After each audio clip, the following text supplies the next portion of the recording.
తెలంగాణ రాష్ట్రం ఏ విధంగా అభివృద్ధి చెందుతుందో గవర్నర్ ప్రసంగం అంతా స్పష్టంగా ఉందని రాష్ట్ర ప్రభుత్వ విప్ ఆలేరు ఎమ్మెల్యే బీలైలయ్య అన్నారు. బుధవారం తెలంగాణ అసెంబ్లీ మీడియా పాయింట్ వద్ద ఆయన మాట్లాడారు. బుధవారం తెలంగాణ అసెంబ్లీ మీడియా పాయింట్ వద్ద రాష్ట్ర ప్రభుత్వ విప్ ఆలేరు ఎమ్మెల్యే బీలైలయ్య మీడియాతో మాట్లాడుతూ తెలంగాణ అసెంబ్లీలో గవర్నర్ ప్రసంగం సమయంలో బీఆర్ఎస్ ఎమ్మెల్యేలు చేసిన వ్యవహారంపై మండిపడ్డారు. తెలంగాణ రాష్ట్రం ఏ విధంగా అభివృద్ధి చెందుతుందో గవర్నర్ ప్రసంగం అంతా స్పష్టంగా ఉందన్నారు. ముఖ్యమంత్రి రేవంత్ రెడ్డి ప్రజాపాలనలో ప్రజలను ఆర్థికంగా ముందుకు తీసుకుని వెళ్తుంటే, సంక్షేమం ఒకవైపు, అభివృద్ధి ఒకవైపు తీసుకుని వెళ్తుంటే ప్రతిపక్షాలు ఓర్వలేక ఆరోపణలు చేస్తున్నారని అన్నారు. గవర్నర్ ప్రసంగానికి బీఆర్ఎస్ పార్టీ ఎమ్మెల్యేలు ఎలాంటి గౌరవ మర్యాదలు ఇవ్వలేదని, గవర్నర్ ప్రసంగాన్ని అవహేళన చేస్తూ సమావేశంలో బీఆర్ఎస్ పార్టీ వారు వ్యవహరించిన తీరును ప్రజలందరూ గమనిస్తున్నారని అన్నారు. తెలంగాణ రాష్ట్రంలో బీసీ కులగణన చేయడం ద్వారా భారతదేశానికి రోల్ మోడల్గా రేవంత్ రెడ్డి తెలంగాణను నిలబెట్టారని తెలిపారు. నమస్కారం.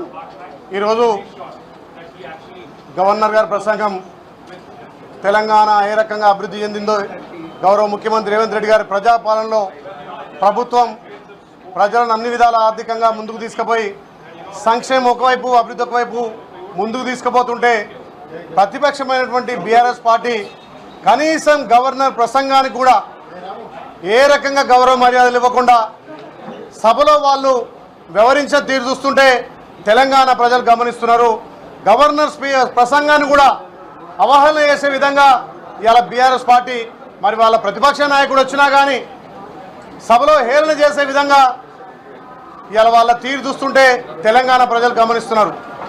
గవర్నర్ ప్రసంగం రాష్ట్ర అభివృద్ధి మీద, రాష్ట్రంలో జరుగుతున్నటువంటి సంక్షేమాల మీద, ఈ సంవత్సరంలో గౌరవ ముఖ్యమంత్రి తీసుకున్న నిర్ణయాల మీద ఈ తెలంగాణ అభివృద్ధి వైపు ముందుకు తీసుకుపోతుంటే ఈ తెలంగాణలో విప్లవాత్మకమైనటువంటి మార్పులు తీసుకొచ్చి గత 30 సంవత్సరాలుగా ఏబీసీ వర్గీకరణ కావచ్చు, గత 95 సంవత్సరాలుగా బీసీల కులగణన విషయంలో కావచ్చు, కులగణన విషయంలో చట్టబద్ధత చేయాలని చెప్పి ఒక మంచి నిర్ణయం తీసుకొని సుమారు 1,03,000 మందితోటి 50 రోజులు కులగణన చేస్తే మరి ఈ కులగణనలో పాల్గొని దుర్మార్గులు కల్వకుంట్ల కుటుంబం ఇలా కులగణన గురించి మాట్లాడుతుంటే నిజంగా కూడా అదనిపిస్తుంది. మరి మీరు మతుండి మాట్లాడుతున్నారా?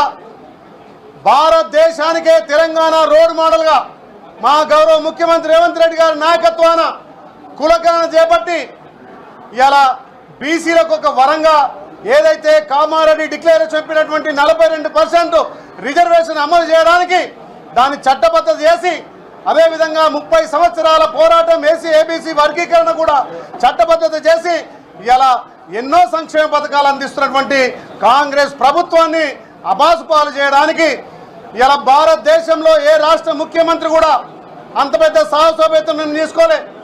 మా ప్రియతమ నాయకుడు రాహుల్ గాంధీ గారు వరంగల్ డిక్లరేషన్లో, రైతు డిక్లరేషన్లో రైతుల రుణముక్తి చేయాలి, తెలంగాణలో ఏ రైతు అప్పుల పాలు కావద్దని కాంగ్రెస్ పార్టీ మాట అంటే మాట నిలబెట్టుకునే పార్టీ.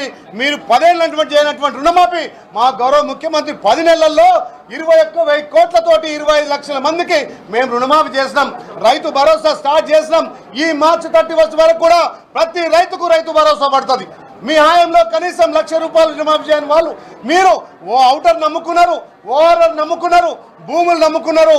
మేము అట్లా కాదు, సంపద సృష్టించుకుంటూ తెలంగాణలో రైతులకు పెద్దపీట వేసి, మహిళలకు పెద్దపీట వేసి, మీ లెక్క లూటీ కాదు, కమిషన్ కాకతీయ, మీ కాళేశ్వరంలో కమిషన్లు, మీరు ప్రతి స్కామ్లో కమిషన్ చేశారు కాబట్టి మరి మీ లెక్క మేమనుకుంటున్నారు మేము ప్రజాపాలన ద్వారా ప్రజలకు సంక్షేమాలు అందిస్తున్నామని చెప్పి మీడియా ద్వారా తెలియజేస్తున్నాం. కమిషన్ల అలవాటు వాళ్లకు, కమిషన్ల కక్కుర్తి వాళ్లకు, ఒక రకంగా సంక్షేమాల అమలు చేసుకుంటూ గతంలో 3 సంవత్సరాలుగా సర్పంచ్ల బిల్లులు పెండింగ్ పెట్టింది ఏ ప్రభుత్వం? ఇలా మేము వచ్చిన నెలలనే అంటే జనవరిలో సర్పంచ్లు అయిపోయారు. అప్పటికే 2-3 సంవత్సరాల నుంచి సర్పంచ్లకు శ్మశాన వాటికలని చెప్పి, రైతు వేదికలని చెప్పి, ట్రాక్టర్లని చెప్పి వాళ్ళ నెత్తి మీద భారం పెట్టింది మీరు కాదా? ఇవాళ మళ్ళీ సర్పంచ్ల విషయంలో ముసలి కన్నీరు గారుస్తున్నారు. ఆ రోజు మీరు సర్పంచులకు బిల్లులు చెల్లిస్తే ఇవాళ పెండింగ్ బిల్లులు ఎక్కడివి? ఆ రోజు మీరు బిల్లులు చెల్లించలేకనే ఈ 3 ఏళ్లలో సర్పంచులు ఎంతో మంది ఆత్మహత్య చేసుకున్నారు. ఇలా సర్పంచులు అప్పుల పాలు కావడానికి బీఆర్ఎస్ పార్టీ అప్పటి కేసీఆర్ గవర్నమెంట్ కాదని చెప్పి నేను తెలియజేస్తున్నా. మీరు గతంలో చేసిన